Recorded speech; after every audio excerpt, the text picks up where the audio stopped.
जिसके माध्यम से हम किसी वस्तु को देखते हैं। मानव नेत्र देखिए, यह एक प्रकाशीय यंत्र है जिसके माध्यम से हम किसी वस्तु को देखते हैं। देखिए, नेत्र लगभग गोलीय होता है जिसका व्यास लगभग 2.5 सेंटीमीटर का होता है। इसका व्यास जो होता है, ये जो व्यास होता है, ये 2.5 सेंटीमीटर का लगभग होता है। आगे देखते हैं, दृढ़ पटल किसे कहते हैं?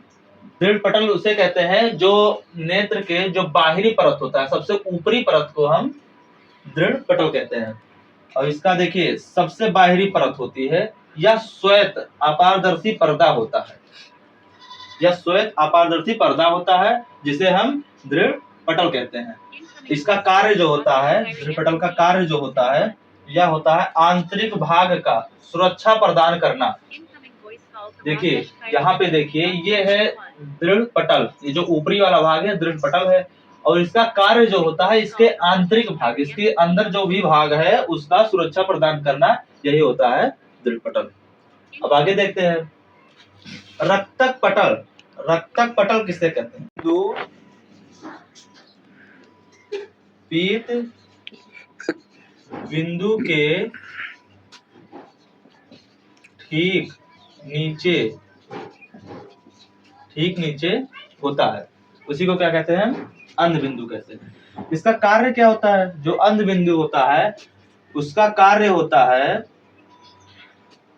कि जो दृष्टि नाड़ियां जो होती हैं, दृष्टि नाड़ियां, इसका जो नसें होती हैं, ठीक है, वो मस्तिष्क तक ले जाती है। उसी को क्या कहते हैं? अंध बिंदु का कार्य कहते हैं। ठीक है, जो दृष्टि की नाड़ियां मस्तिष्क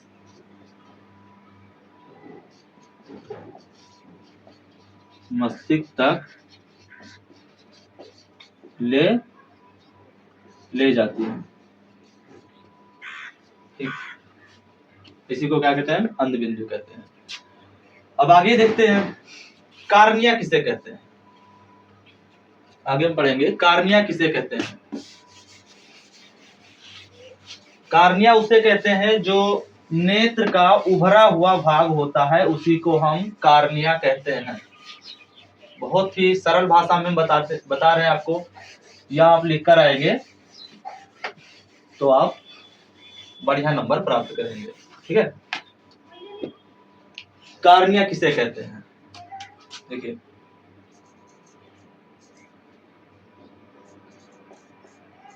कार्निया, यहाँ पे देखिए, ये मानव नेत्र है, इसमें जो उभरा हुआ भाग है, देखिए जो उभरा हुआ भाग है, ये जो उभरा हुआ भाग है, इसी को कहते हैं कार्निया। ठीक है, अच्छा, इसका एक विशेषता भी होता है। कार्निया एक इसका विशेषता होता है कि आप जब भी कोई नेत्र दान करता है तो यही वाला पार्ट दान करता है, यही वाला जो पार्ट होता है, जो कार्निया होता है, उसी को दान में दिया जाता है। अब देखिए, इसका कार्य क्या होता है? कार्निया का कार्य क्या होता है?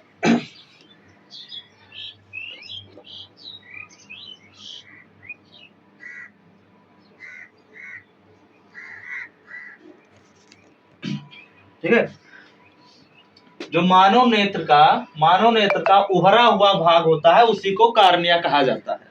ठीक है, अगर आपसे कोई पूछे कि कार्निया किसे कहते हैं, तो आप ये बहुत ही एक ही लाइन में इसको बता दीजिए, कह दीजिए नेत्र का उभरा हुआ भाग जो होता है उसी को कार्निया कहा जाता है। इसका कार्य क्या होता है? इसका कार्य जो होता है वह होता है कि नेत्र जब दान में दिया जाता है तो यही वाला भाग दान में दिया जाता है। ठीक है, यह दान में दिया जाता है। आप इसको लिख दीजिए, यह दान में दिया जाता है। यह हो गया कार्निया। अब आगे पढ़ा जाएगा, आइरिस किसे कहते हैं? देखिए, ये आइरिस किसे कहते हैं? यहाँ पे देखिए, जो ये वाला भाग है, जो ये वाला इसके जो बीच में है, ये जो बना हुआ है, ये जो होता है, इसी को क्या कहते हैं? आइरिस कहा जाता है।